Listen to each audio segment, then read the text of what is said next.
themselves certification, and also how to avail the benefit of rules of origin certification from Office of DGFT. Now, we have done a series of webinars and seminars over the last 1 year, wherein we have tried to encourage more and more exporters to use the DGFT portal and get themselves on board. Most of the exporters have already done that, but we got the feedback that there are some who would want one more round of interaction with the expert so that they can also take the benefit of that portal. So I won't take much time. We have with us Mr. Mihir Ajit Shah. He is a renowned faculty and he has joined us from Bombay. As you can see from his dressing, he is comfortably dressed, and we are dressed. You can see the blazer and the sweater and everything. But I hope that Mr. Mihir Shah, as always, would be able to guide you and take you through the journey of onboarding onto the DGFT portal. Mr. Shah, should we start? Yes. And before you start, we also have with us Mr. Prince Malik. He is the member of the Committee of Administration of EPCH. Good morning, Mr. Malik. Welcome to the webinar. And if you can just remove your mask, we can see your face as well. Good morning. Good morning, sir. Malik sir, I think you are muted, sir. Malik sir, आपको unmute करना पड़ेगा. Unmute yourself. Yeah. Good morning, everyone. Yeah. If you want to say a few words, or should we start with Mr. Shah? No, I can say a few words if you allow me. Okay, go ahead. So first of all, I would good morning to everyone, and I would like to appreciate EPCH for conducting this program, because a lot of time the process of getting EPCH membership or renewal or maybe country of origin, so all has been changed in last few months. The process is through DGFT, and it was very much necessary for everyone to know how to get the renewal done, how to make the payment for the membership of EPCH. I think this will be very fruitful session organized by EPCH under Rajesh Rawatji. So I welcome you all and hope it will be very helpful for all the membership of EPCH and all the formalities you need. Thank you so much. Rajesh, you can carry on. Thank you, Mr. Malik. Thank you for your initial remarks. Now, Mr. Shah, you can start. You can start your presentation. Thank you. Over to you, Mr. Shah. Thank you. Thank you so much. Let me quickly share the screen. And sir, I believe the screen is visible to everyone. Yes, it is visible. Perfect. So good morning, and thank you all for joining on this webinar. When I got a request from EPCH, I was slightly confused. I said, even now people do need these kind of clarification, but which is fine. I can understand that more and more members are getting onto the bandwagon of the exports, and the growth in India's exports is really visible. Friends, let me start by wishing you all a very happy new year. I hope you're all doing well and wish you a fantastic year ahead. Our session today, we are going to be focusing on the new system, as it is called as, on the filing of RCMC or the membership with the councils. I will go through a little basic of policy, and then we will look at the real technical problem and the technical issue. And then we'll also go into the details of the certificate of origin. Again, we will talk basics about it, understand the why and what's of it, and then obviously go into the technicalities of how you apply. So we'll do both the parts. Many of times it may happen that you may say, oh, we are aware of it. Just bear with me for that some couple of minutes and slides, and then we will go to the technicalities of it as well. So that's our agenda. We will talk about the policy provisions. Why do you need an RCMC? Because I'm sure many of new exporters join in. I'm sure Rawatji and EPCH and the team is already doing and making you well aware of what all it is, but I'll just give you a bird's eye view on how and why it is. We will also talk about the online module, and then I will try and give you the snapshot of how exactly it happens. We will also discuss some of the most common issues which people are facing. And during the discussion, maybe at the end, if anybody still has some challenges, we can specifically answer those and try to address those. We've added the certificate of origin in today's session, where we're going to be talking about how you're going to apply for your certificate of origin and discuss on that process as well. So sit back, and I hope you will have a great understanding session. Hopefully, clarify all your doubts and issues related to these topics. However, we do have question and answers. So if you have any queries, I believe there is a Q&A tab on your screen. Please feel free to add your questions there. I can see it on my screen here. So if any question comes in, I will be able to answer that as well. So friends, let's look at the RCMC as a provision. Now, first of all, we all know that from an Indian law point of view, under the foreign trade policy, IEC, the Importer Exporter Code, is a mandatory document. Without IEC, you can't import or you can't export, right? Similarly, if you want to claim certain benefits or incentives under or concessions under the foreign trade policy, those are eligible when you are having an RCMC granted by a competent authority. Now, people a lot of time get confused because they don't understand we are referring to RCMC and council membership as one and the same. Please understand, your membership with EPCH or any other council, whichever applicable, is nothing but an RCMC. What is RCMC? It stands for Registration cum Membership Certificate. So registration cum membership certificate of what? Of the Export Promotion Council. So don't get confused. Many times people will ask you, do you have an RCMC? And you don't know about it. Many times it will ask you, no, I don't have it. I have a membership with some chamber or some association. No. Chamber association is different. Export Promotion Council is different. So we have to understand that you have to become a member of a competent authority. And when I mean by a competent authority, we have to understand that there are devised mechanism where various export promotion councils have been identified, and those are dissected in terms of product category. Depending upon what you export, you will be able or you would want to take membership of those councils. The setup of the councils is very simple and the objective is very simple: to promote India's exports. I fundamentally love the process and the understanding of the export promotion councils because it is a single point agenda that India's exports should be promoted. So apart from your chamber, associations and others, what they have various processes, the agenda of the council is very, very straightforward. And that has been very, very clearly identified. Now, as you could see, we have various export promotion councils. There's a list available in what is called as Appendix 2T, which is available on the DGFT website. Products under handicraft fall under export promotion councils of handicraft. If you are into gems and jewelry, which will come under JGPC. If it is pharma products, it will be Pharmexil. If it is Council of Leather. In fact, I think yesterday there's a new council which is created for mobile and smartphone related technological products. So those will come under that. So depending upon the product category, you will be selecting or opting the necessary council. Now, once you do that, you are required to take the membership. Why do you take the membership? As I said, it has a single aim to promote export.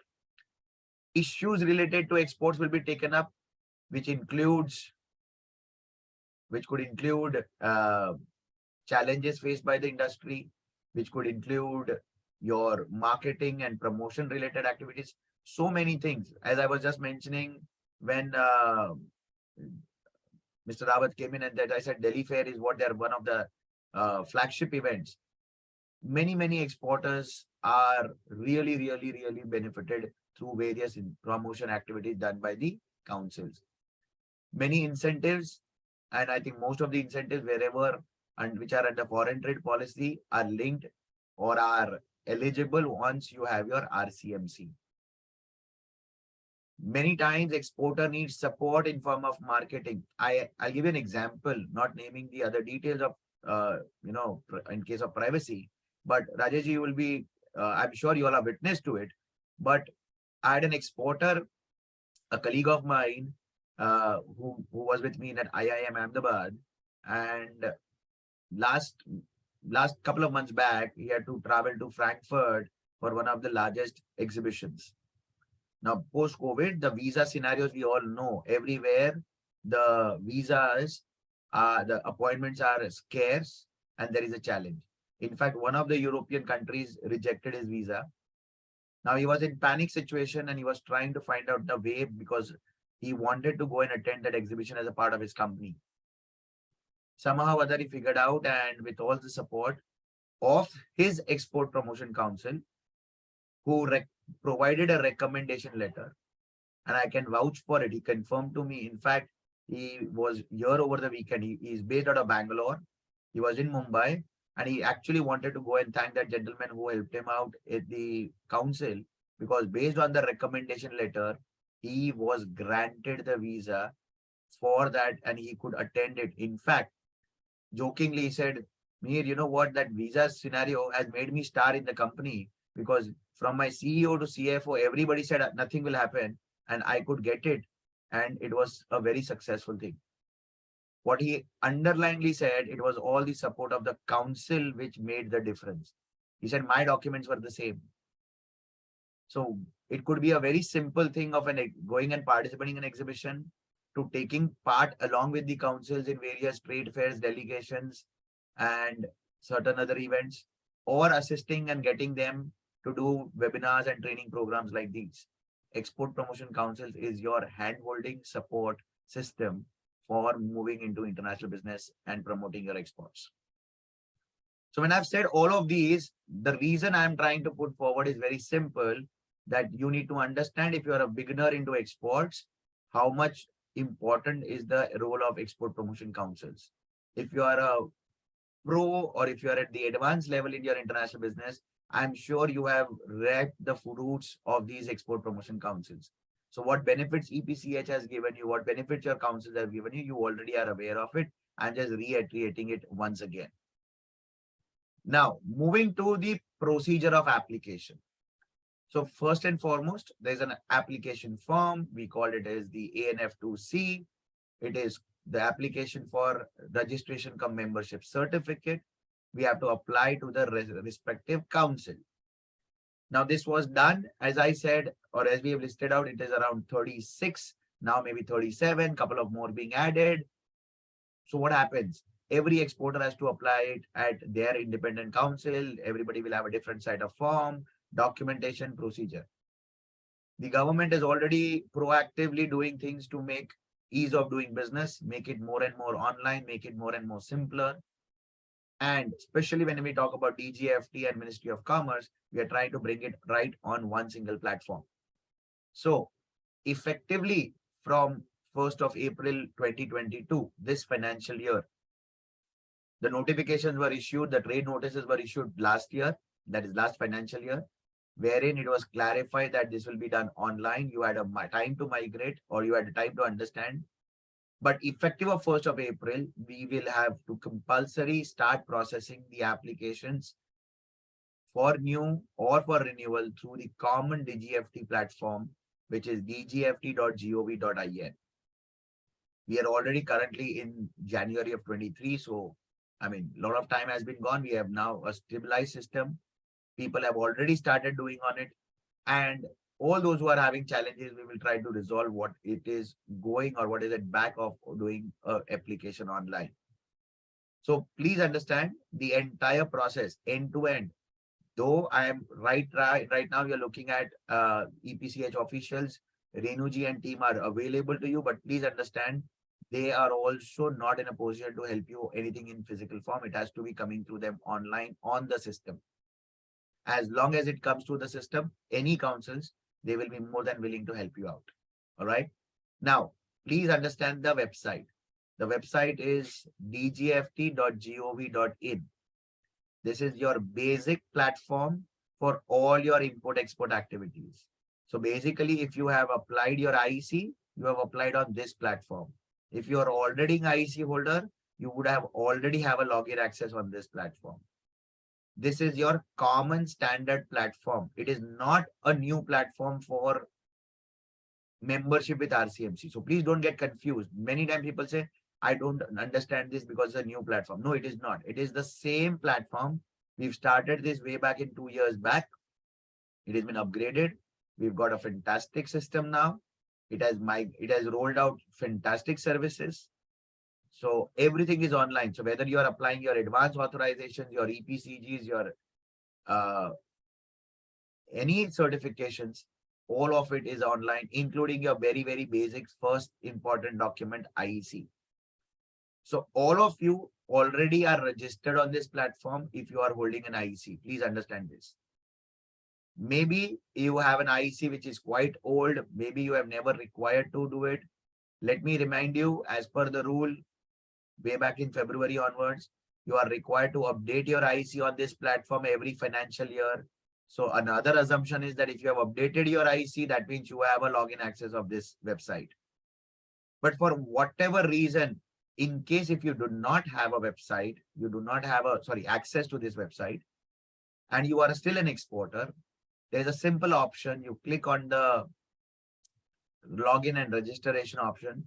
Instead of login, because you don't have any login access, go to the registration page, put your first name, last name, email ID, mobile number, put out the CAPTCHA, OTPs will be coming to you and you will get an access to it. Now, the moment you get an access to this website, you get a dashboard. Please remember the DGFT platform is linked to your IEC code. So as long as you don't identify yourself with your IEC, it cannot function. So if you are first time entering, first time registering, you're creating your login IDs. So once you create it, you will have to link your IEC. It's a separate process. It has nothing to do with council's registration. It's an independent process, but you need it because the system works only for an IEC holder. So once you register, or once you're already registered as an IEC holder, you have linked your IEC, fantastic. You are now good to go. You have all the access, all the services available. In fact, if you look at the list of services available, these are all the services available on your dashboard. So you will see your IEC and you log in, you will be able to take any of these services which you want, whether it is related to advanced authorization, EPCG, or MEIS erstwhile, whatever it is.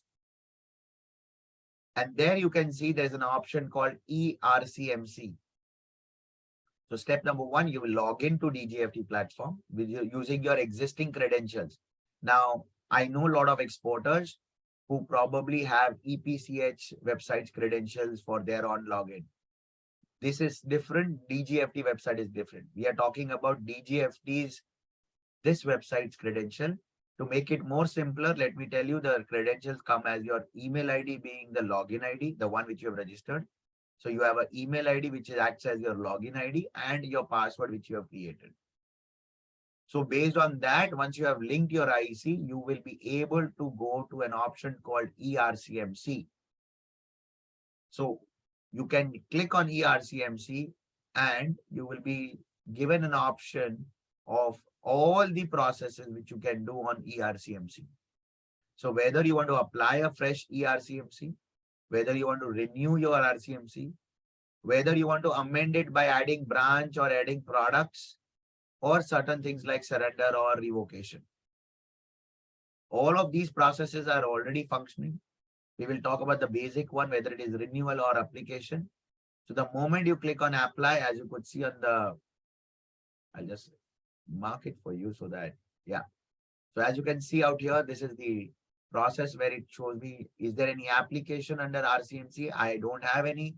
I can click on start fresh application and it will take to me to a page where I will have to prepare the application.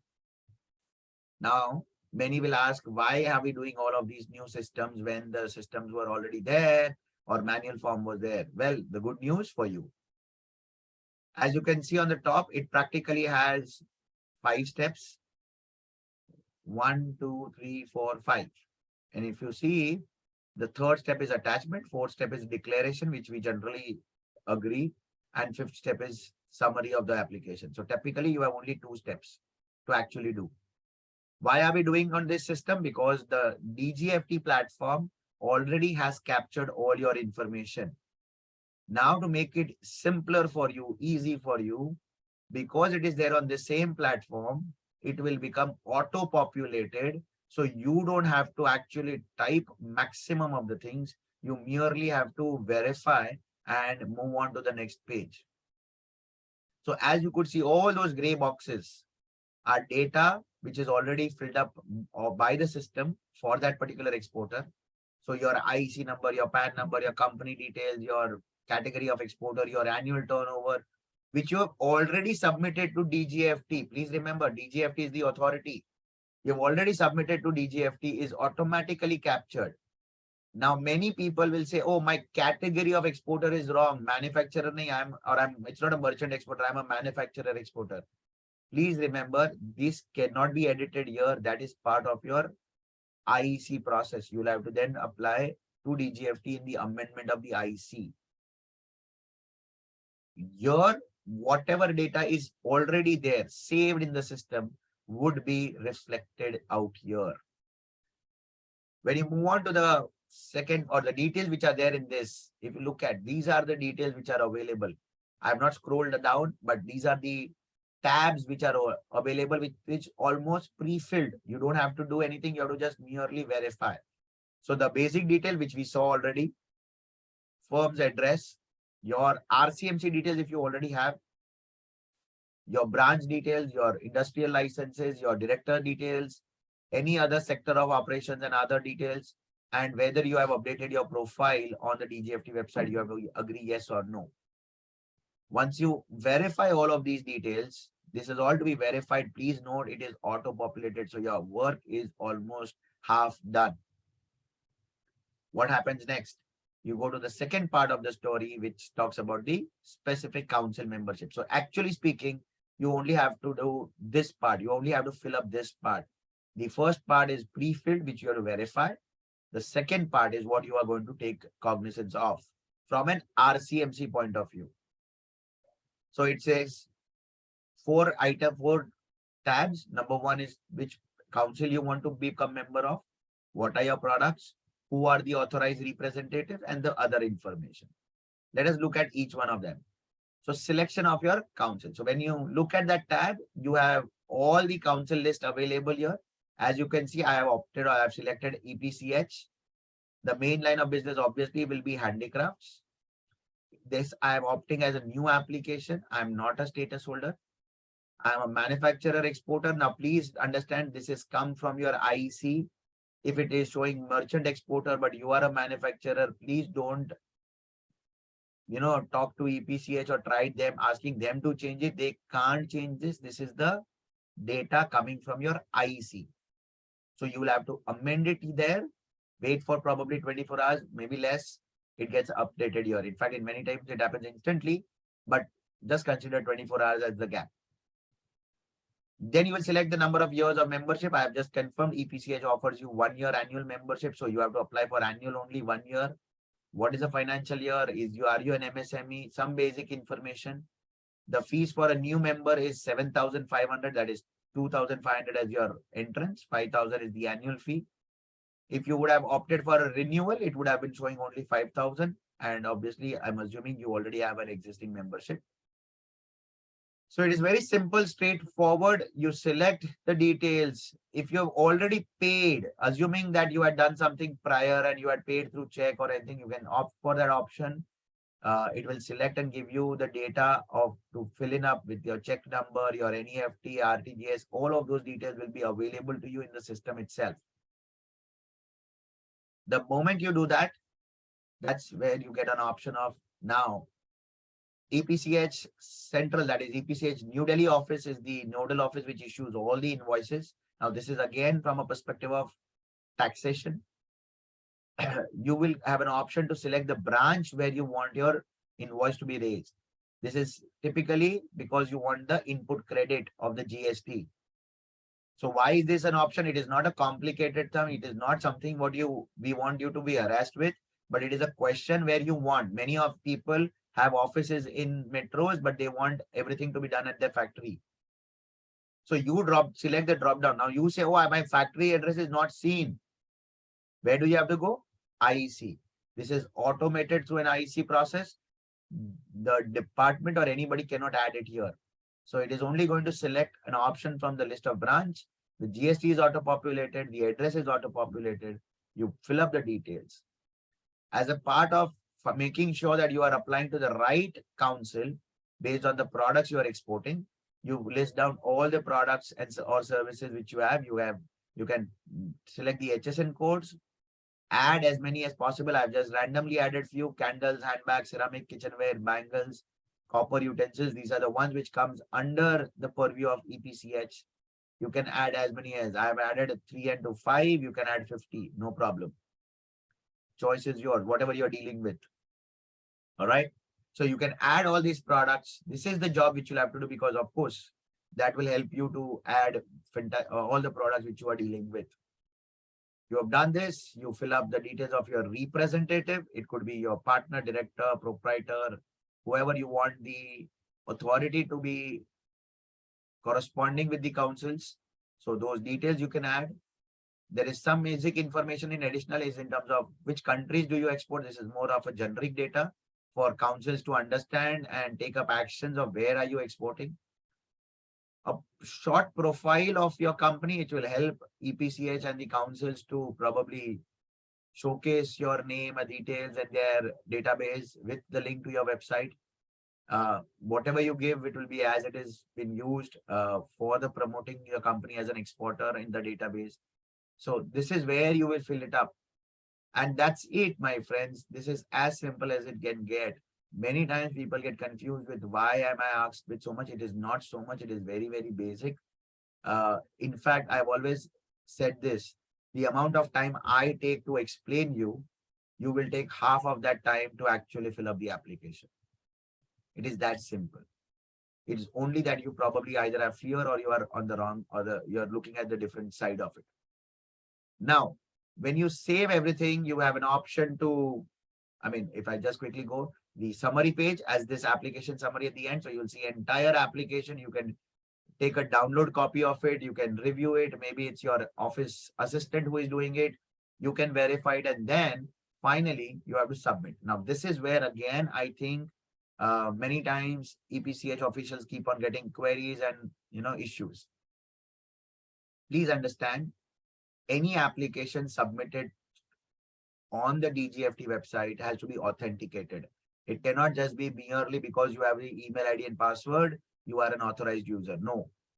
So it has to be authenticated. It has to be submitted. Just like how we sign on an application form, you have to authenticately sign it. Now, who has to sign it? The platform already has decided. DGFT, by virtue of the platform, has clearly decided and mandated. We have two options of signature. One is the digital signature or the DSC, what we call as the USB token, digital signature. And one is the Aadhaar-based signature. This is not only for RCMC. Please understand again, this has been there for everything under the platform of DGFT. So whether you are taking your IC, whether you're taking any certification, whether you're taking any licenses, these options are already there. I want to clarify this so that people understand this clearly. This is either or. You can use either of it. But whose Aadhaar and whose digital signature? So as far as digital signature is concerned, when the system started, from that day onwards, it is allowing both class 2 and class 3. Just to make a note of it, as on today, effective of 2021, class 2 signatures have been closed by the IT department. Okay. So typically today, if you will always have a class 3 signature. But if you have an old signature, it's okay. We typically have what is called as 3 kinds of digital signature in an export fraternity. One, if you're a very old exporter, regularly exporting, maybe had created DGFT DSC in the previous regime, the website which was previously functioning before this, upgrade. You have what is called as an IEC-based DGFT token. I'll discuss about this in the certificate of origin as well. So what does this mean? This means that your pen drive, that digital signature which you have, inside that pen drive, there is a IC number which is encrypted. So when the system reads, it reads the IC number, matches with that, and it confirms your identity. Okay. So it is a IC based DSC. We call it, it is also popularly called as DGFT DSC or an IC token. Whatever you may call it, it should have an IC number encrypted. Please understand the mapping is done with the IC number. If you don't have, don't rush to get that. Maybe you'll require, maybe you'll not. We'll come to that. The second option is if you are a proprietor, partner, director of the company, you could use your individual DSC, the one which you already have. But the condition is you should have first updated your IEC records. Because let's take an example. Mr. Malik is on with us. Maybe let's say Mr. Malik is the director of the company. Okay. His name is Mr. Prince Malik. He is not updated his record in the PAN on the DGFT website.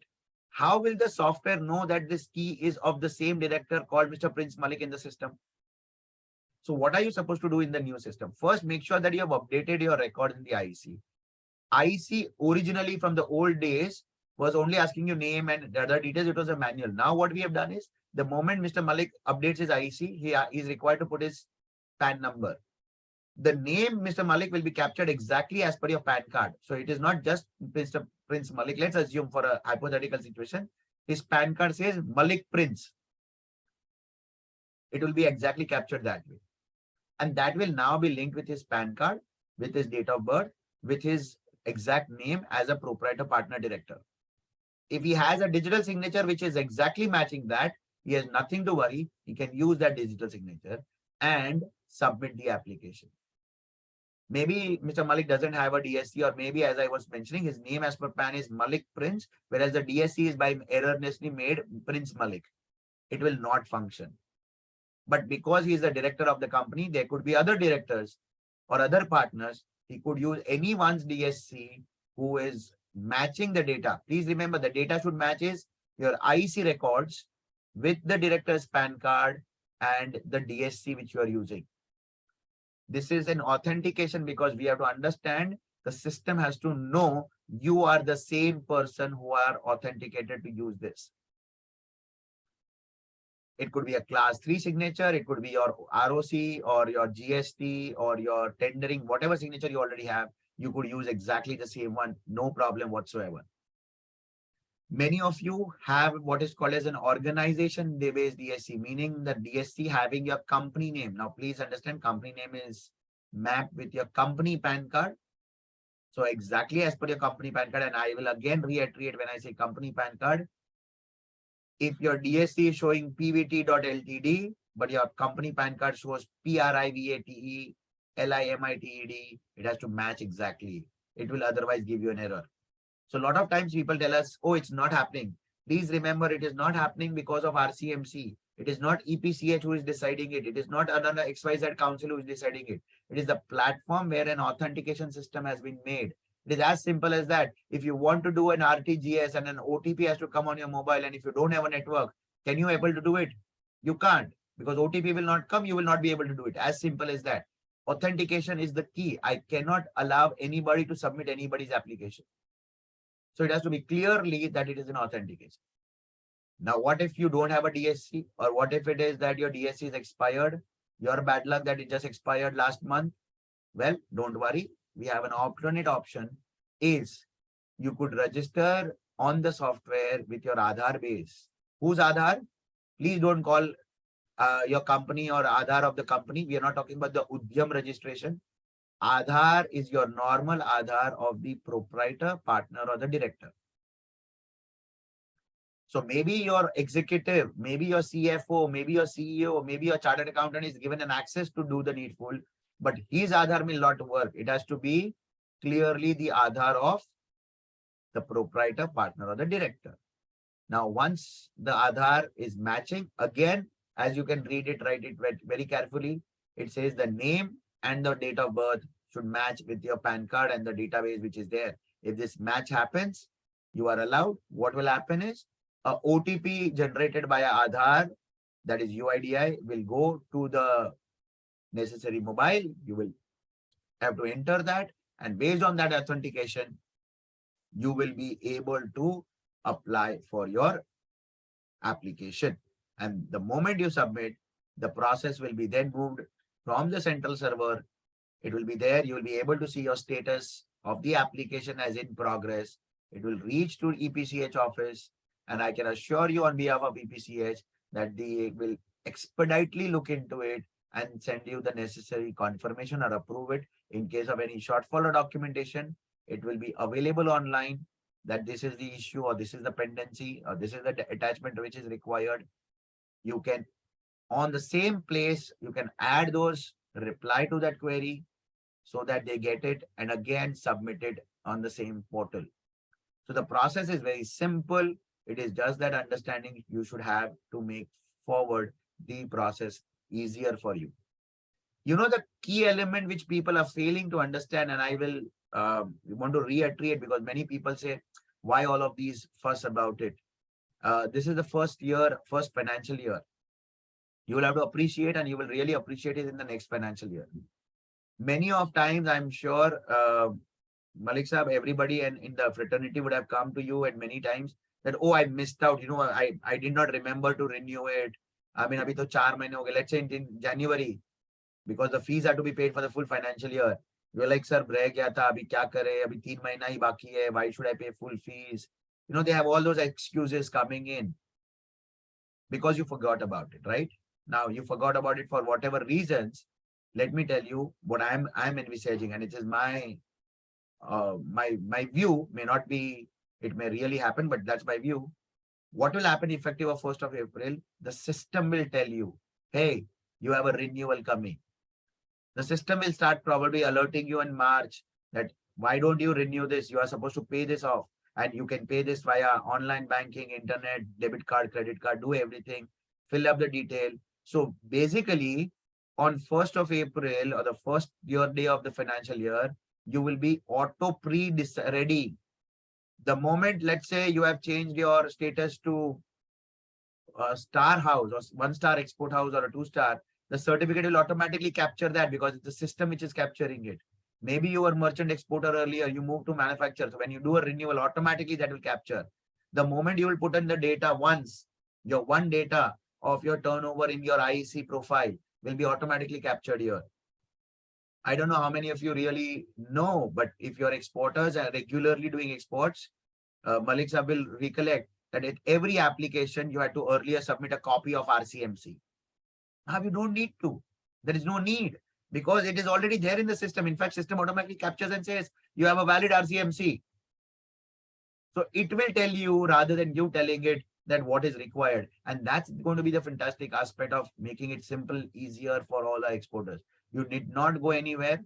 You will have to use your own laptop computers at your comfortable of your office premises and able to use these facilities of RCMC renewal online. So I think that's very, very clear, very simple, very easy to be done on the platform. I hope that most of you who have any queries will have understood the process. I'm going to move on to the second part of our story.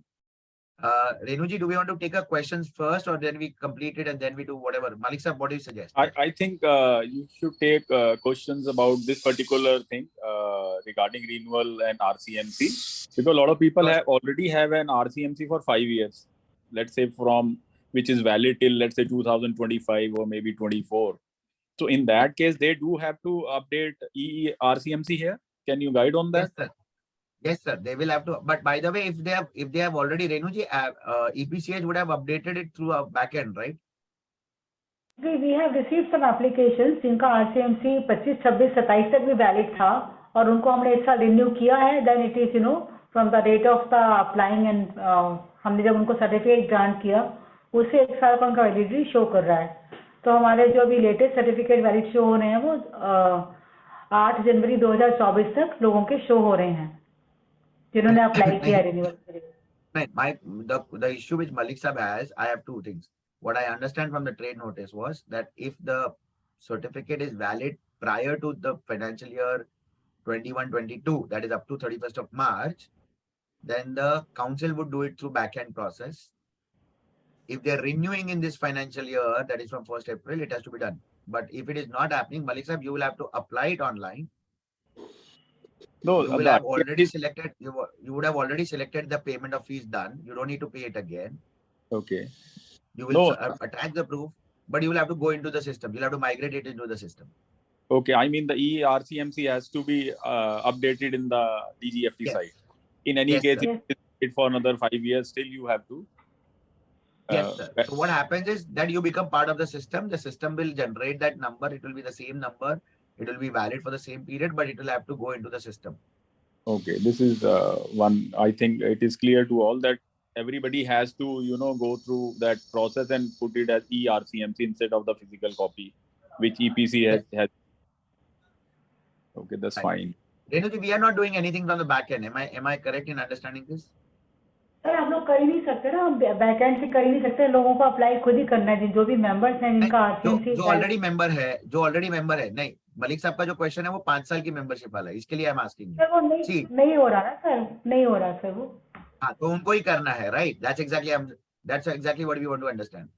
Sir, is it possible? I mean, I would request EPCH to, this, like we have a process on a page of paper that to, get your RCMC renewed and your membership renewal.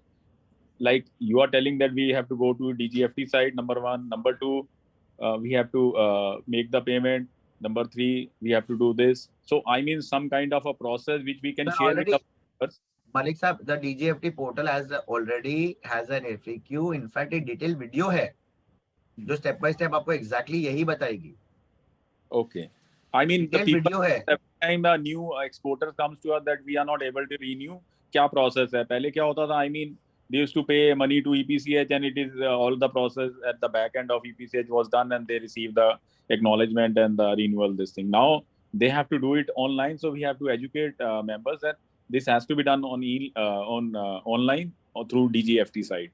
So, they should know everything is through the DGFT website. Yeah. Rawat sir, you'll have to unmute, sir. Rawat ji, आपको unmute करना पड़ेगा. Yeah. उसके लिए ऐसा है कि हमारी team है रेनू जी के अंडर, जो कि कॉन्स्टेंटली लोगों को फोन करके बता भी रही है कि कैसे करना है, प्लस पीपीटी भी है, प्रोसेस भी वो शेयर किया गया है। रेनू जी आप उसको दोबारा शेयर कर दीजिए एक बार, जिसको समझ नहीं आ रहा है, क्योंकि एक्सरसाइज पिछले 1 साल से हम लोग कर रहे हैं। हाँ, और उसके साथ वो पीपीटी और जो प्रोसेस है वो भी जैसे वो प्रोसेस भी बताते रहिए। One more question is there that a lot of time the people forget to pay their renewal fees and suddenly they come to know that it is time bar, so they have to apply as a new applicant each time. Is there is a way that the exporter who is already a member, if he forgets to pay, let's say by 30th June, I think there is a time period of 3 months where he has to pay for his renewal from 1st April to 30th June. Am I correct, Rajesh? Yes, sir. Yes, sir. So after 30th June, what is his status of that exporter? Sir हम लोग उनको reminders भेजते हैं, हम लोग further 3 months का time देते हैं रिन्यूअल के लिए, उसके बाद फिर भी हम टाइम देते हैं दिसंबर तक का भी, और अभी हमने शो कॉज नोटिस इशू किया है सर, उसके बाद भी लोग फीस अगर रीजन के साथ पे करना चाह रहे हैं तो हम अलाउ करें. That is fine. You have been sending them notices to get a renewal. I am saying that on DGFT side, if renewal is not paid by, let's say, your last date of 30th June, so in that case, what is the status of that exporter? His ERCMC is valid, or his membership is valid, or nothing is valid? I mean, what is the status after that date is over? Can he pay after 30th June? So his status will be updated accordingly, or is there any other issue? I think Mr. Mihisha can throw a light on this matter. No, so as far as the point is, the ERCMC is this first financial year. So the question of his ERCMC validity would never happen because he would have never applied. So per se, like what we were discussing for the 5-year period or your old exporter, you have to apply. So the question is, he has missed this renewal. He can go to the renewal tab, apply for it, even in December. The policy decision whether that he has to be considered as a renewed member or a new member, that as per the policy, the council will take a call and council will decide whether the exporter will be considered as a fresh member or a renewed member as per the policy, where you and I cannot take a cognizance of it. as madam is saying that if it's a renewal member, we allow them extension April nahi, June nahi, September, whatever that extension is, but he has to apply online. Because once he is late, then he is deprived of a lot of benefits. A lot of I agree, benefits. sir. Benefits means voting rights, then participation in exhibitions or any activities taken up by EPCH. So he will not be part of that particular benefits unless he's a member or he has paid his renewal fees for that year. In fact, Malik Sahab, you reiterated exactly the point which I was trying to say, that this is the first year. Now Okay. this problem will get solved in the next year because the system will start telling you.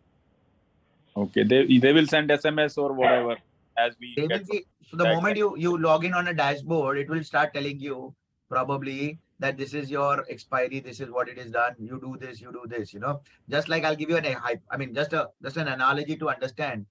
You know, people were asked in the GST portal to update their Aadhaar. Yeah. People were asked to do it. People were not doing it. Then one fine day, people said, when you want to file your return, first update Aadhaar, only then you'll be allowed to file return. So, you know, that is how the process will then start even in this system. This is what my understanding is. But up till today, we have not received any such kind of SMSs or reminders, or anybody has received. I mean, they are sending it now. Sir, it cannot. No, sir, Malik sir, because number one, if you are already under ERCMC, today your RCMC is valid. So how can the system send you? Second, if you have not done it, system doesn't know you. No, I mean the renewal amount. I mean, if somebody has renewed at before 31st March for the previous year, now this current year, if he has not renewed, so will DGFT already has captured his data. Will they send the renewal reminder? No. The last year was not under ERCMC. Last year was independent with EPCH. So okay. EPCH is already sending reminders to everyone, including the mailers, to do it on the online platform. Okay. So I understand. I think whether it is fresh or new. This is the first year of ERCMC. Okay, we might be having after, let's say, 1st April. Yes. After 1st April, you will have scenarios where you are already on ERCMC, but you are not renewing or you have not done renewal, and that is the time your alerts will come from the system. Okay, that's fine. I think you can ask all the members who have any questions can ask from Q&A section. I have one question I have received here from Vinayak Exports, Mr. Kanaya. Okay. He has paid the fees for 22-23. He's got the receipt, but RCMC not showing my membership. RCMC not showing my membership. Sir, send an email, not clear, reply received. Mr. Kanaya, can we unmute Mr. Kanaya? Can he ask question, ma'am? Anybody from IT can help. So, Mr. Kanaya, I'm not too sure if you have applied for an ERCMC. The system should tell, DGFT platform should tell you what it is showing in progress or it is done. And if you still have a question, okay, we have Mr. Kanaya here. Mr. Kanaya, if you can unmute and ask the question, please. Hi, sir. Thank you for this session. Thank you, sir. Actually, I have paid my fees for 22-23, the current time. And on DGFT website, when you go to your ERCMC section, it says that your RCMC has expired, the validity has expired. And but since I have renewed it for this year, it should be showing there. So I wrote an email and I raised a case also. One second, sir. Let me explain you, sir. You have not applied under ERCMC. Am I correct in understanding this? Yes. You have you have paid the fees of 22-23 in the erstwhile mode, which you were supposed to do at that point of time is make a payment check to EPCH, which we were doing all these previous years. Every year we used to pay to EPCH and a renewal letter or an endorsement would come. Correct. Am I correct in understanding this, sir? Correct. Yeah. So what are you supposed to do, sir? You are supposed to go to the platform, go to the option of renewal RCMC. You will fill up all these details. There's an option of payment. You will not pay. If you look at this, it says, please select in case if you have already paid the fees outside this portal. If you can see at the bottom, sir. Yes, I can see. You click on yes, put in all your details, submit it. This submission will go to EPCH. They will map your payment. They will update it. Renu ma'am, if you want to add something from your end as a technical update. Right, sir. Payment, that is what I was trying to say. So many people have paid their fees to EPCH, but they have not renewed on the DGFT portal. And that is a challenge we are facing, sir. Vinayak जी, अरे mister Kanhaiya साहब, ऐसा है, what I will want to put it simply is, they are accepting the payment, they are ready to give you the update on the ERCMC, but ERCMC, they cannot type on your behalf. They are the receiving end. Once council receives it, they will approve your application based on your documentation. Right. So that I EPCH understand, sir. मैं समझ गया आपकी बात. Basically क्या हो रहा था कि जब मैं renewal process में जा रहा था, so it was asking for a fees. तो जो आप वो third step कह रहे हो, मैं उस third step पे नहीं जा रहा था because वो बार-बार fees के लिए हो रहा था. So that was the confusion. But now since you have cleared the air, I will do it today itself. Please sir, आप कर दीजिए, and I am sure EPCH team is there. अगर आपको कहीं दिक्कत आ रही है, आप कांटेक्ट करिए उनको, आप बताइए, they will be able to guide you. I am sure you will be able to solve it out. Since you have already paid, Thank you so my much. Request would be, आप यहाँ पे detail डालते हैं. I am just doing an over precaution. आपके पास वो payment की detail अगर NEFT या चेक होगा तो अटैचमेंट कर दीजिएगा, अटैचमेंट के टैब में. कन्हैया विनायक एक्सपोर्ट नहीं कर रहा. और मैडम ने आपकी डिटेल भी ले ली है, तो they will also come back to you with any specific issues if you have. Alright sir. Thank you so much, sir. Pleasure. इसका number Yes. Kanaya ji, if you want to put your number on the chat or on the thing, the EPCH team can help you, sir. मैं chat में डाल दूं, कोई दिक्कत नहीं है मेरे को. Please, आपको दिक्कत नहीं है तो डाल दीजिए, या तो चैट में आप you can select host and panelist और उसमें आप डाल दीजिए, तो या रेनू जी के नाम पे भी आप डाल देंगे तो she'll be able to capture the numbers. I will do it And they will get back. immediately. Yeah, put your mobile number and your email ID, so somebody from the EPCH office will get in touch with you. Thanks a lot, sir. Thank you so much. Pleasure. Thank you, sir. Yes, any other questions, or can we go to the next topic? I am having one question from an anonymous, but it is related to certificate of origin, so I'm going to hold that, and only when we do certificate of origin we'll do that. I think you can Okay, go ahead with the certificate of एक second, origin. एक question chat Yeah, में आया था. okay. I Okay. applied for RCMC in September 22, and my question is how much fees I will have to pay again. Mr. Arnab, if you can be unmuted, if you can, guys, if you can unmute Mr. Arnab Bhattacharya ji. In meanwhile, I'll just answer. Arnab ji, you don't have to pay again. I'm assuming in September of 2022. Yeah, Arnab ji, you are there. Please unmute. Arnab? Arnab, we are unable to hear you. You can go ahead and explain him that he does so not again, have to. I'm assuming, Arnab ji, I'm assuming you're talking about your fees paid for the financial year 22-23. If you have paid exactly how we are referring to Mr. Kanaya, you will have to upload, make a request online of your ERCMC, mention that the payment is already made outside this platform, put in the details. The moment you select that, let me guys tell you, when you select that you are paid outside, it pops up with a question, check number, RTGS details, bank, all of it. And then you can fill up all the details. Please attach a copy of that in your attachment and let the department get all the details through the system. Because once they get through the system, they will verify it. They will come back. If there are any shortfalls, they will let you know on the system. And if it is all good, they will renew it on the system. There's nothing like as simple process like this. So I assuming, is there a helpline number? Renuji, anybody from the team can put some number for EPCH officials who can be contacted? Yeah, Saspa Sudhi ka number Okay. डाल दे. Rohit ji, we will put the numbers for you. Don't worry. Tisha, where do you can download it? So if it's approved, so what happens? You go to the same DGFT platform. I'll just quickly share one screenshot. Okay, so this is the platform which is your main dashboard. Since it's private to everyone, I can't, open all of it. But if this is the dashboard, below this bottom portion, there's a list of all your applications, individual applications.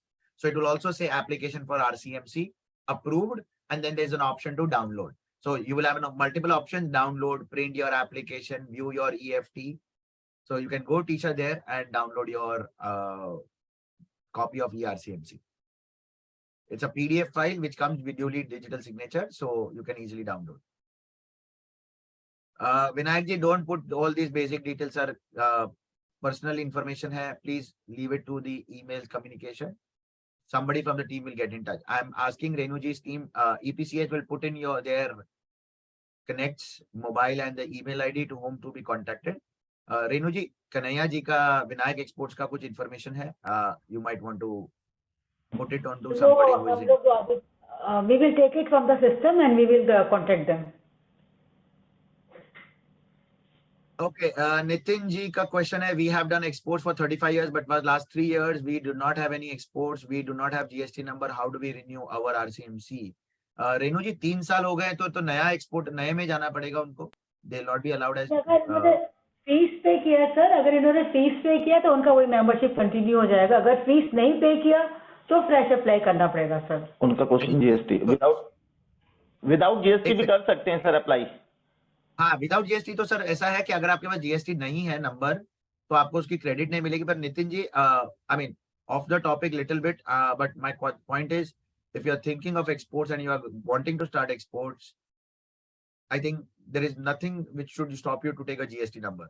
Honestly, it will become a mandatory requirement almost. Yeah, it's much necessary to purchase the goods and all. Because you if you don't have a GST, forget about RCMC or this thing. Anything and everything you're going to buy is going to be 18% costlier for you. So it's very important. As far as madam said, if you are ready to pay the fees of the previous 3 years, you will have to backlog. आपको renew करके देंगे. Our RC expired in May 2022. Can we do renew? Yes, you will have to pay for May 22. That is. पे करिए तो फिर कर सकते हैं. हाँ, ये तो करंट ईयर हो गया ना 22 तो. May 22 is 22-23. Sir only thing is जिनका आरसीएमसी भी एक्सपायर हो गया तभी भी अगर वो फीस पे करते हैं और वो पोर्टल पे अप्लाई करेंगे तो उनका रिन्यू हो जाएगा सर आरसीएमसी. हाँ, पर ये तो इनका तो एक्सपायर May 22 में हुआ है, 3 साल पहले है ही नहीं. May 22 is this financial year. Sir अगर अभी एक्सपायर हो तभी भी अप्लाई करने से हम इनको दे देंगे. हाँ. इनका आरसीएमसी नंबर सेम मिल जाएगा इनको सर. फीस पे होना जरूरी है. फीस इज द कंडीशन और डीजीएफटी पोर्टल पे अप्लाई करना पड़ेगा. Okay. I think Renu ji, I realize this. Okay, that is this one confusion. Let me clarify this. Number one, as per policy, the RCMC certificate जो आपको मिलता था अभी तक वो 5 साल की वैलिडिटी का मिलता था. Okay, but there was a subject and the subject to condition. What was the subject to condition? Yes. Renewal of payment every financial year. So I think Yeah, एक that's confusion right, लोगों को है कि हमने 5 साल की membership ली है and we used to not pay. नहीं, ये clearly लिखा गया है. You have 5-year membership. एक सर्टिफिकेट की वैलिडिटी जो है वो 5 साल की है because वो मैनुअल सर्टिफिकेट हुआ करता था.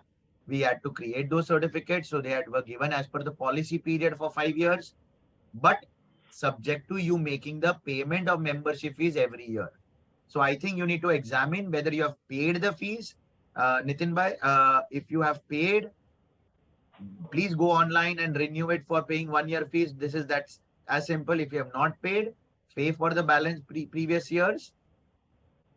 Do not worry of what is your challenge. I think what people are facing is because you have this 3 years backlog and everything, you are not doing online. Sir, application kariye online. System pe aayegi. EPCH officials will get in touch with you. They will tell you what needs more.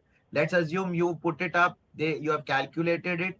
They come out with you. Let's say you have put a wrong value. They will tell you correct the value to 3 times the value. Say 7,500 नहीं, आप 3 गुना करिए. या आपने ये attachment नहीं किया है, आप ये attach करिए. But unless and until they don't get the application on the system, they cannot do anything because the system has to, the application has to come on the system. So Nitin sir, please update it on the system and I'm sure you'll be able to get through your application. Mr. Mohammed Salman, I had membership from Tradnary. Now the new company that is Tradnary exempt. Should I reapply or transfer? Mohammed ji, I believe Tradnary is a different IC or a proprietorship company. Tradnary Exim Private Limited is a private limited company having a different IC number. अगर IC number अलग है तो company अलग है, तो you'll have to apply separate RCMC. There's no, because your identity, you can't move your RCMC. It's an IC linked. Yes, Renu ji, please, somebody can just type in the contacts of our officials because a lot of people are asking that. Arnab, within June month, I have to renew RCMC. You have to actually renew your RCM every financial year. So you do it in April, you do it in February for the next year. March, the earliest you do is better. So the payment is annual payment. You have to renew by making a payment annually. So by June, it is what is expected you do it. Otherwise, it is unnecessary a delay. So you become a default unnecessary. Plus, as rightly mentioned, you are leaving or you're going away with a lot of benefits. Is RCMC different from CEPC? I'm assuming, Meenuji, you are asking is Chemical Export Promotion Council and EPCH? Carpet export. Carpet export. Okay, yeah. So carpet export is another council. Handicraft export is another council. You will have to decide which product, which council your products are, and accordingly you will have to identify. All right. Sudhirji's number and email ID has been shared. Nitinji, Sudhirji's number is shared. Please, you can take note of it. Yeah, you can have both as well. Meenuji, you can have both. No problem. You can have both. You will have to pay for both. You are allowed to have 2 RCMCs. Okay, let's quickly see. Advice issue. Online CO हम करते हैं. Can we make payment for 5 years? नहीं कर सकते. Renewal में Renuji has just confirmed to me they're not accepting 5 years payment. Renuji, am I correct? Right? 5 years नहीं pay कर सकते एक साथ. नहीं सर, हम लोग नहीं ले रहे हैं 5 साल की, हम 1 साल की ही ले रहे हैं. Kiranji, you will have to pay 1 year at a time at this point of time. I think once the system probably stabilizes, maybe you can pay advance for 5 years. ये नंबर है? क्या नंबर है इसका? Let's go to advice online. मैं आपको कर रहा हूँ CEO के लिए. Hang on. Can we make payment? हमने कर दिया already. चलिए. What documents do you require? Well, if you are already, Jyotika ji, if you're already having an existing RCMC, a copy of that. Apart from that, a CA certificate which is required. I believe there's a format available on EPCH website which is confirming your turnover. That's as basic as document required. Renuji, you want to add something in terms of what additionally you want as documentation? Sir हमें CA का certificate नहीं चाहिए होता. हमें performance उनको mention करना है, अपना कितना उनका लास्ट 3 इयर्स में एक्सपोर्ट है वो मेंशन करना है, और उनका वैलिड उद्योग उद्यम का कॉपी हमें अगर मैन्युफैक्चर एक्सपोर्टर है वो देना है, and declaration about the products की मतलब हैंडीक्राफ्ट ईपीसी के अंदर वो चाह रहे हैं एज ए मैन्युफैक्चर एक्सपोर्टर, तो वो क्या प्रोडक्ट्स मैन्युफैक्चर कर रहे हैं, वो हैंडीक्राफ्ट है कि नहीं, वो डिक्लेरेशन चाहिए. That's it sir. All right, so great. EPCH doesn't even want you to get it CA certified. So very simple list of products to confirm that they are under handicrafts. Number 2, what is your exports in last 3 years? Self-certified, so you can submit it online. All of this has to be uploaded on the CO website, on the DGFT website when you make the application. So no separately done. You can do that. Okay, sir. So one more thing is that we have put every process on our website. EPCH का website पे सारा दिया हुआ है कि हमें क्या क्या डॉक्यूमेंट्स किस चीज के लिए सबमिट करना है, न्यू मेंबर्स के लिए, रिन्यूअल के लिए, अमेंडमेंट्स के लिए. Everything is mentioned on the EPCH website also. Yeah, so that's the website. In fact, I was just I think during this renewal, if you can again send it like you send a form for renewal or reminder, so you can add this particular procedure along with that, so that people know that they have to go to DGFT site to renew it. I think that will be better option. Sir हमने सारी चीजें भेजा हुआ है circular के अंदर, हम sir immediately हम सर ऑलरेडी भेज रहे हैं sir. Yeah, thank you. I mean, this is the right way.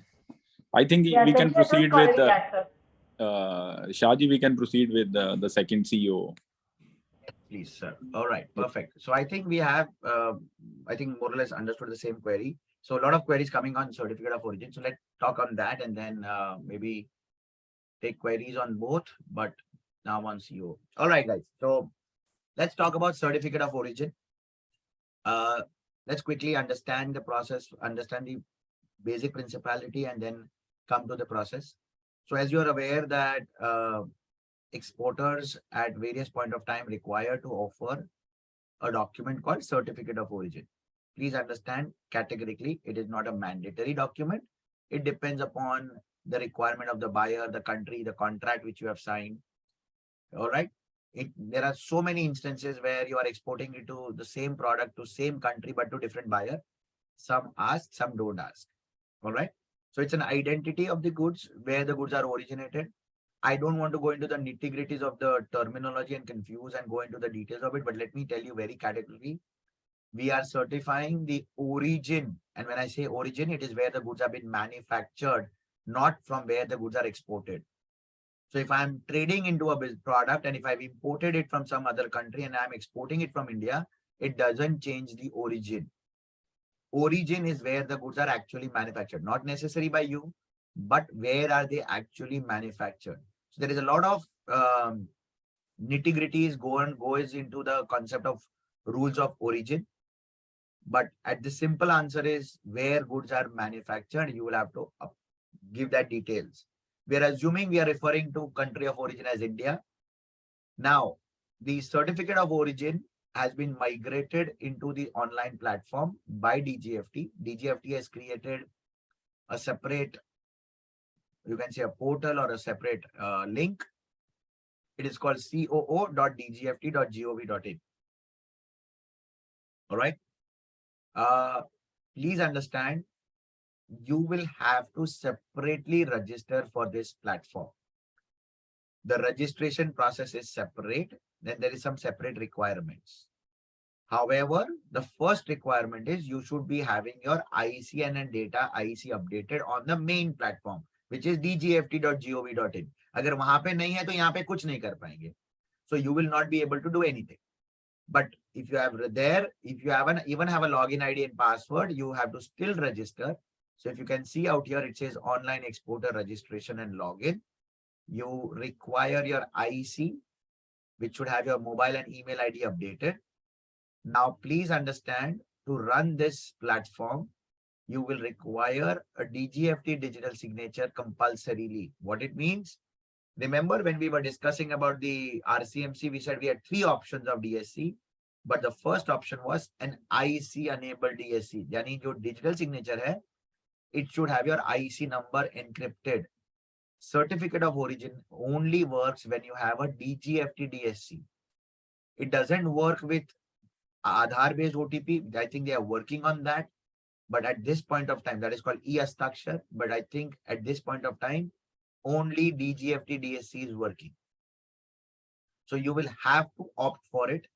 There's a small Java software which is required to be downloaded at the time when you sign it. So from your IT team, if you have any blockers, if you have any download restrictions in your company, in your IT department, you will have to make sure that those are allowed for your system, because otherwise it doesn't function. Once you have this basic requirement, you need to go and register on the platform once.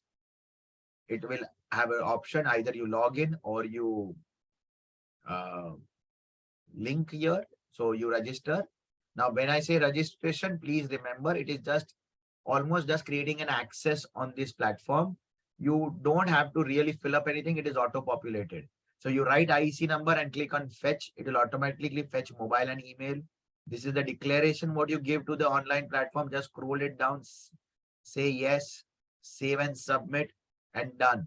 Instantaneously, you will be receiving your access, which is your login ID and password. Now, how do you differentiate? I mean, how do I differentiate that do I have a login ID or password or not? So as I said, on the DGFT main website, it is the email ID, which becomes your login, and you have a password. On this COO website, your IEC number becomes your login. So whether it is your 01234 wala number, which is your IEC number, or you have a PAN based IEC number issued after 2017, your IEC is your login and a password which is generated, which you can reset it. Once you have your login access, you can open the portal. Now, let me give you an understanding. The portal was almost active and it is now comfortably active for more than 3 years plus for preferential certificate of origin. So what is preferential certificate of origin? All those certificate of origin which were used for FTAs, for free trade agreements. So all your free trade agreements, somebody was asking me about GSP. GSP with US, I think it's already closed. So I don't know which GSP, but if you have any other GSP, yes, you can go under preferential.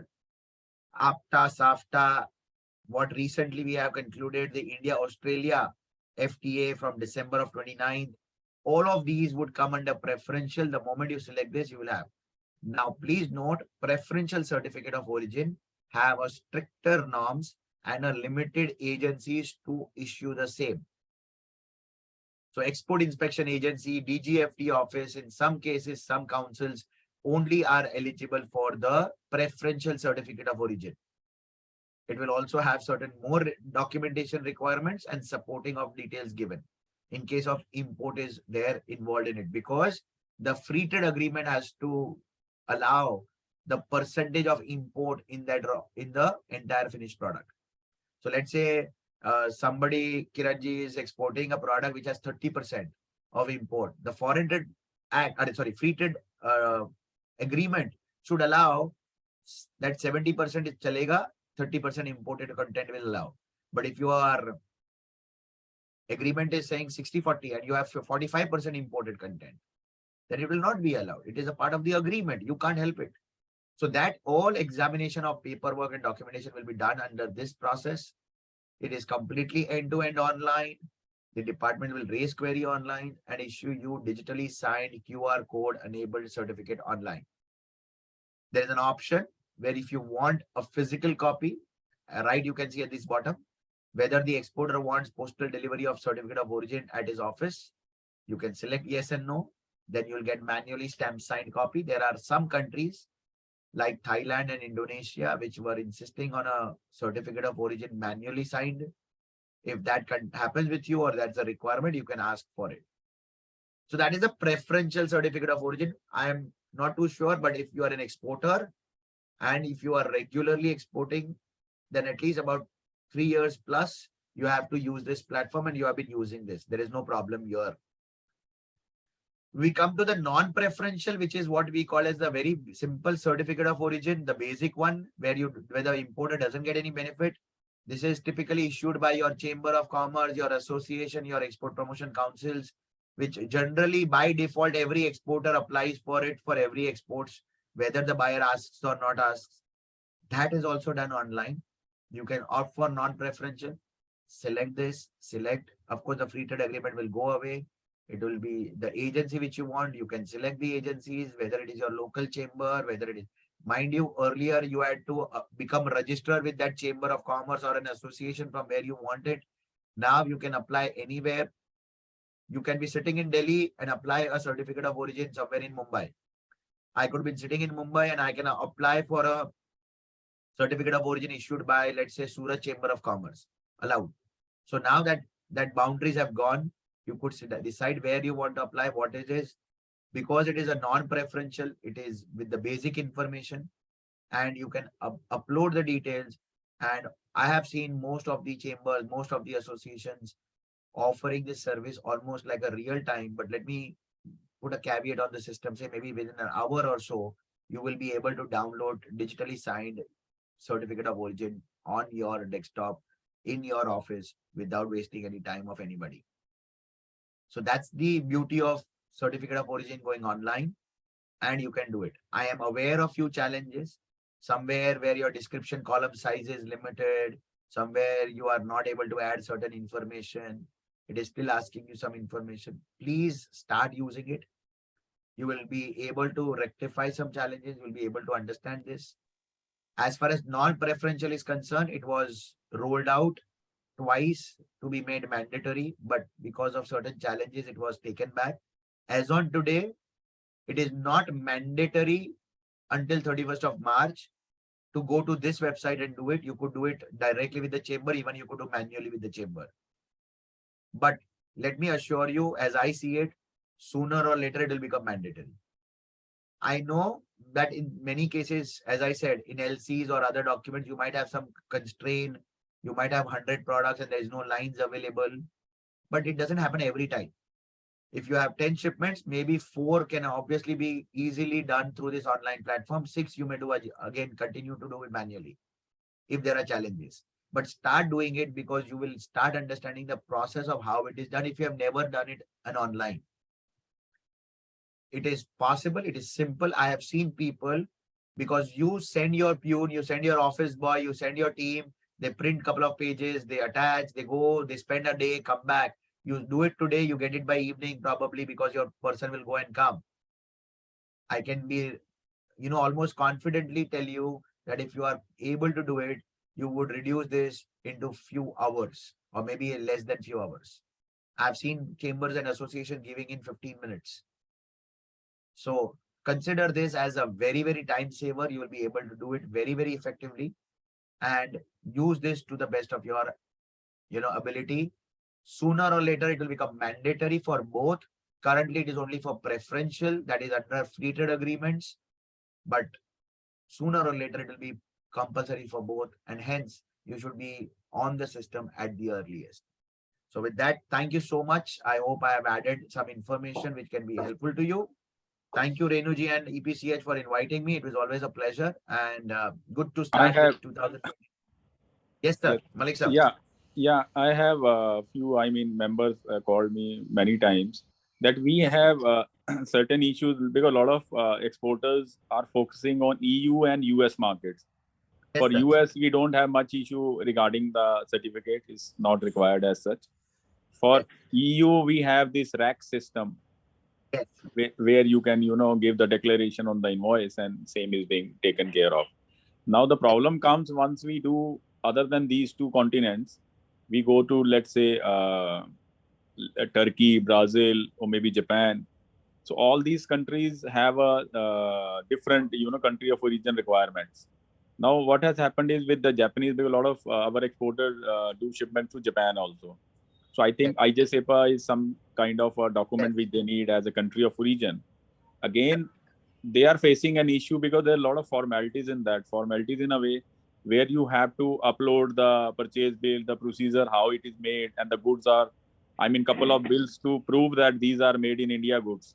So in that case, once they upload everything, and by the time they submit these documents, they have issue with that. The Java is not working, or maybe somehow it does not, get submitted. Now we have export agency offices all over. So where these guy, like it happened with me also. So then I sent my guy to this inspector agency, and there is one guy sitting with the computer, and with our DSC, once he put that DSC in his computer, he is able to submit that in charges like 1,000 rupees or 2,000 rupees, whatever it is. And a lot of people do not want to go through this headache because they give it to their CHA. Yaar, aap bana dena, because nobody wants, to, give training to their employee, because once you give them the DSC, then you have to sit on their head, okay, ye sara upload ho raha hai, and then certain details are being, uploaded. So in that case, they want a simpler procedure. Okay, if we are doing it online in our office, the DSC doesn't work and there is some issue with the Windows or maybe Java, that it does not submit that application, does not accept. So can you throw light on that? What is the issue with that Java? Yeah. Because I've seen Perfect. that. I understood your issue and it's been very regularly done. Let me, and it's a benefit for everyone. Yeah. So couple of points, sir. As far as US was concerned, US always had what we call it as GSP, that is a unilateral agreement. They said we will give you, and one fine day they said we will stop. So the question of US is gone. Yeah. EU on the other hand has come into a scenario where we don't have an FTA, by the way, but EU has said we will put REC system across the world where we don't want any burden of documentation. You declare, you take one REX number. The DGFT office is the easiest office and a very comfortable office where you can go and get your documents verified. They will attest your REX number. Once attested, it is done. You just have to declare it on your invoice. So that is solved, as you mentioned. Now let's come to issues like Japan, Korea, or any other country. So we have to slightly understand the context of this. There is a free trade agreement. That means there is some checks and balances. What does the free trade agreement say? That the goods of Indian origin, when exported to Korea or exported to Japan, Japanese government will put reduced tariff. So let's say they put 0 tariff. Now the logic is, or the onus is, that Indian counterpart should make sure that the goods being exported are 100% Indian origin, because please remember the Japanese government is losing revenue.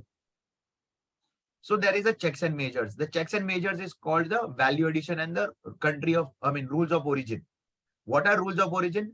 That as per the agreement, we have agreed, let's say the product should change from raw material to finished goods. So there should be a change in the tariff heading. What are the rules? It should have minimum at least 60% domestic content. What should be the value addition? Should be at least 15% from the raw material. Now, these are your checks and balances, because we have to make sure that it gets right person gets it. Otherwise, what happens, Malik sir, what you are exporting using manufacturing, I will import it from somewhere, put my label, pack it up and say export. So then both of us will get the same benefit, which should not be the case. So to take that, we need to prove there is, depending upon the agreement, the level of requirement of checks and balances. There could be situation where there could be price issue at certain products where raw material could be sourced from importing country, where people are saying, nahi, ye to Indian hai, but actually hota nahi hai. So as a matter of agreement principle, because you have to also understand a slightly different context, sir. If we ask a very liberal approach, we will also have to give liberal. Yani hamara revenue jayega when we import under the same agreement. See, it's a bilateral agreement. We also are bringing some goods from Japan. Then Japanese will say, you also give us one, we will also give you one line letter, no checks and measures. So aisa nahi hoga. We will have to have checks and balances. And the documentation. I completely agree. What happens is when you are doing regular export to US, when you're doing regular export to EU, you are not well versed with the processes. But as I stress upon, the preferential certificate of origin process is now almost set for over 3 years or maybe more. I think it was pre-COVID, so it is almost closing to about 4 years. What I mean to say is, it's not that difficult. People have been getting it. It is just that you have to understand. There are some rules and regulations. I'll just quickly go to the slide where I want to show you. Yeah. So if you look at this FAQ, there's an option of FAQ and a CO related documents. Sir, there is a detailed working of when you should apply, how many days in advance you should apply, what are the details you are supposed to submit. If you are asked in agreements, there are agreements where they say we need BL copy. So if you don't submit the BL copy, it will not work. Within how many days you should apply. If you apply within 3 days, then it is a normal. If you don't, then they have to ask you for retrospective amendment. So these are some conditions which is not what the department or the authority wants. It is enforced in the agreement at the time of signing of the free trade agreement. Coming to the Java thing, I think this platform is in fact one of the simpler platform where Java doesn't have an issue. Only thing is when you submit via DSC, a small file gets downloaded which can run the Java.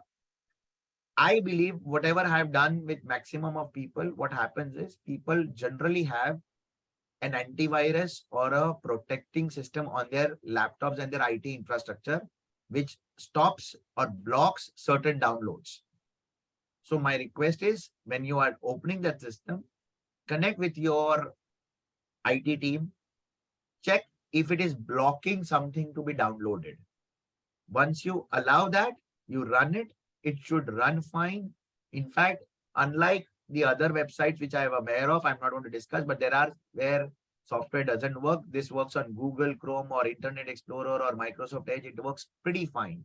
So Java can be, Java, there are certain, Java editions, which is the latest one or which. So you don't need to do anything.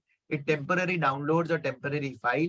You just click on it, it runs, and you will see your Java, you'll see your digital signature there. And then you submit it. And you submit it and it's over. And it is not there in the file. It's a temporary file. It doesn't get saved at all also. Okay, we don't need a Java in the system as such. You don't need what happened, but yeah, two things. Many people don't even have installed the digital signature software, the software which reads the digital. So you'll have to install that as well in your system. So I mean, from a technology part, I'm convinced the certificate of origin platform doesn't have an issue.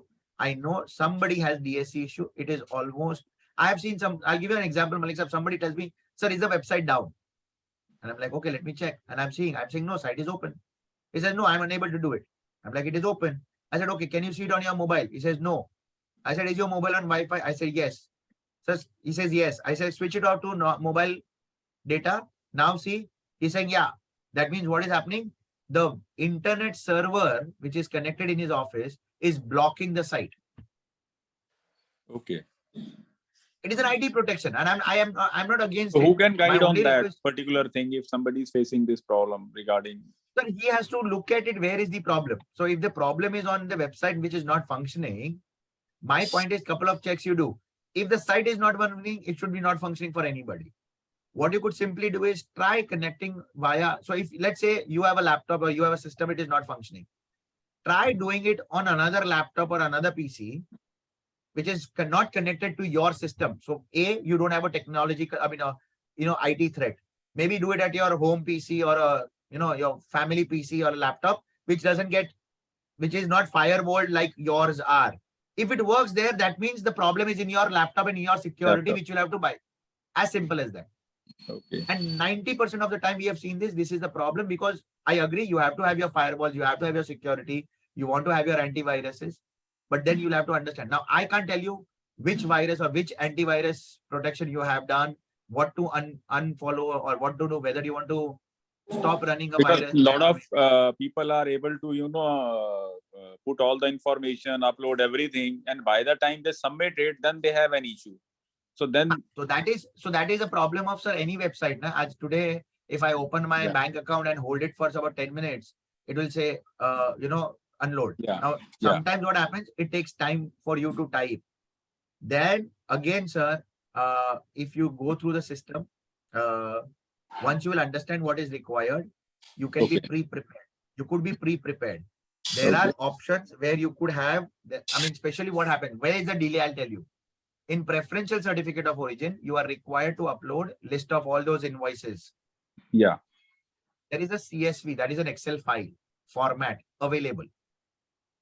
You download that, fill up all the detail offline. So when you go online, you don't have to type it. You have to just upload that file. Automatically, the data will be captured in the same table. Okay. Right? So I think now somebody doesn't understand this, so says, "नहीं, मैं type करूँगा, बाद में नहीं हुआ तो." But then that consumes time. Now this is, sir, it is very common in any website that if you have logged into something and if it doesn't so-called function for a long time, because when you're typing, it is actually not doing anything. You are typing. So if it doesn't see an action, it will, log out itself. So because we you're have taking to time, re-log in again. and then obviously it doesn't get saved. So it's a that personal is where the computer, challenge. the issue which you are saying as far as this Java and software Yes, is sir. concerned. So my request is, and again, the challenge many times, Malik Sahab, is it is a little perception or a little probing is required, that what is the problem. Don't just say, okay, problem hai, because somebody else is able to do it. I am only saying is start looking at it. If you have a problem on preferential, Indo-Japan, mujhe malum hai, sir. Okay. You have tons of certificate of origin which you are using with one single item, which you are getting it from chamber. Start doing it on this system, jisme problem nahi hoga. You will learn, you will understand where is the issue. The software is the same, the backend is the same, the system is the same. People had problem of that every time I apply for a certificate, I have to pay money individually. So now they have made a system of wallet. आप wallet में डाल दो 500 रुपए, 1000 रुपए, 5000 रुपए, जो आपको डालना है, use that wallet only to pay it off. So that was also added. So even the department is upgrading to various options. I believe they are also working on that Aadhaar based e-Hastakshar, where basically they are saying Aadhaar OTP. But I think that is being worked out. At this point of time, it is digital signature. So I think you can ask members in case they have any questions regarding this. But so they have a question. Kiranji has a question. Please advise if I want to issue certificate of origin for previous shipment November, December. Mr. Kiran or Miss Kiran, as far as it is a normal certificate of origin, you can issue it. There is no problem. Preferential certificate of origin, you will have to. So in that case, it will come retrospectively. But provided Konsa certificate hai, so you'll have to check with the rule. Many have allowance of 3 months, 6 months, even up to a year. But then it is a request. It is a condition of why it is delayed, you have to request for a retrospective certificate, which is a stamp which is mentioned on it, that it is issued retrospectively, that is, it is issued after the shipment, and it is issued. So normal, that is non-preferential, there is no problem. So that is being taken care of. We are doing process of making GSP, but at the time of submission DSC, it makes Chrome file, but when we go to the agent, just put DSC submit application. Is it issue? Anonymous, आपको जो Chrome file आ रहा है, actually वो Chrome file नहीं है, वो .jsc है, that is a Java file. There must be some setting error where your file is reading it as Chrome. तो एक बार या तो उसको आप सॉफ्टवेयर, आपके जो सॉफ्टवेयर IT पर्सन है, उसको आप बताइए ये फाइल को जावा रीड करे, नहीं के क्रोम. सो वो .jsc फाइल होता है, जावा की फाइल होती है, and it should be able to run. Okay. Anonymous, this is for Australia. Oh sorry sir, Australia आपको 29 के बाद ही अवेलेबल है ना. 29 तक तो हमने it doesn't come into force. Exports on and after 29th of December. तो नवंबर के शिपमेंट तो allowed ही नहीं है. There was no agreement. The agreement only comes into force on 29th of December. So as far as Australia is concerned, and for that again FTA December वाला अगर 29th-30th वाला है तो आप अप्लाई करिए, कोई प्रॉब्लम नहीं है. बट उसके पहले वाले नहीं होंगे, obviously, because there is no agreement. The agreement came into force on 29th. Is there any booklet giving information on what, Omkar ji? I'm sorry, certificate of origin, please. This is on the site. There is COO ki FAQ hai, or you can download that FAQ and you should be able to do it. Okay, let me see something on the chat. What are mandatory documents for PTA? Arnab, the mandatory depends upon the FTA, but let me tell you, very simple. Obviously, invoice, packing list, shipping bill copy. In many FTAs, you will require your airway bill or BL. Many में नहीं compulsory, किसी में है. So BL and airway bill. And in case if you have an imported content, यानी आपके raw material में import है, तो उसके bills या उसका proof. इसके अलावा every FTA has a working of calculation of country of origin. What is called as एक formula होता है कि भाई आपका FOB price minus your imported content divided by FOB क्या percentage निकलता है. तो किसी में 70% allowed है, किसी में 60 होना चाहिए, किसी में 40 होना चाहिए, यानी 40% domestic होना चाहिए, बाकी imported चलेगा. So that calculation and the detail, that the cost sheet जिसको बोलते हैं, that cost sheet is required. Entire file is available on the system. That cost sheet format is available. You have to just download that format, put it upon your letterhead, fill up the details. You will get to the formula, which let's say comes out to example, अगर 60% allowed है और आपके case में 68 आ रहा है, तो you are well within the range. You upload all these documents and the data department will process it. So common documents or mandatory documents are these. Yes, Mr. Partha Pal. Can anyone unmute Mr. Partha, please? Mihir sir. Yes, sir. Ji, sir. I think we have a long discussion for 1.5 hours, more than 1.5 hours now. So yes, with the permission of Mr. Malik, can we close this now? I mean, we can I take think, questions. yeah, I Yes, think Partha Paul, the last one, we can just solve this and then we can close this one, this session. Partha ji, you will be the last one. And if anyone the other than Mr. Partha Paul has any questions, they can send it to Miss Renu Gupta. Renu ji, आप अपना email ID लिख दीजिए वहाँ पर chat में, Satpal email ID लिख दो and they'll be answered. ठीक है, पार्था जी, you can shoot your question, the last one. बताएं.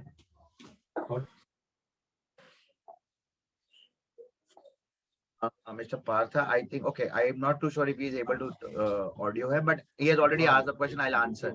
What is the procedure to get Rex number? Okay, so Rex is a European Union thing. There is a link. Again, if you go to FAQ here, you will be able to get the link, but just to confirm. So if you even search Rex European Union, you'll go to a Europa website, which is the agency who will issue you a Rex number from European Union. वहां पे जाके आपको register करना है पहले. You will have to link all your, you will have to fill up all the form. It generates a temporary Rex number, which is given to that application is generated. Based on that application, you submit it to the agency authorized in your country. In India, there are multiple agencies. Let me consider, and let me give you as DGFT being one of the agencies. So you approach DGFT, you will submit all your Rex documents, KYC documents in form of your GST, your PAN card and all other details, including your applications. And once they approve, the same application, which is the Rex number, which is generated on the European Union website, gets attested and confirmed by your Indian entity, which is the DGFT, and then that IN Rex number, IN Rex, is given to you, which you will use it as matter of declaration on your invoices. I think if all the questions are answered, probably Renuji, can we close it now, Malik Saab? Yeah, I think very well. Most of the questions have been answered. I think Meerji has done it very well, and I think a lot of the questions have been answered. And in case any question is pending, so you can always, members can always contact Renu Gupta ji and get it solved. I think this was very much necessary, and thank you for all the inputs, Shahji and Renu ji and Rajesh Rawat ji for coming up with this session. And thank you so much. I think Rajesh ji, you can take over and just close this session. Thank you, Mr. Malik. Thank you very much. Thank you, everyone. Now, formally would like to thank Mr. Mihir Shah, who has been our regular faculty, and he has been guiding our members for the last 1 year. And most of our members have already understood the process of onboarding onto DGFT portal. But some of who haven't yet, they have been given this session. And probably this is not the end of the session that we are doing. We'll be doing many more such sessions in the future. Meanwhile, I would request Renu ji to disseminate the information, the PPT and the process of onboarding onto RCMC portal and the rules of origin thing to the members exporters. So once again, I would like to thank you, Mr. Shah. Thank you very much. And I would also like to thank all the participants who have joined in during this session. Thank you very much. Thank you. Thank you all the parties. Thank you. Thank you, everyone. Thank you. Thank you, sir.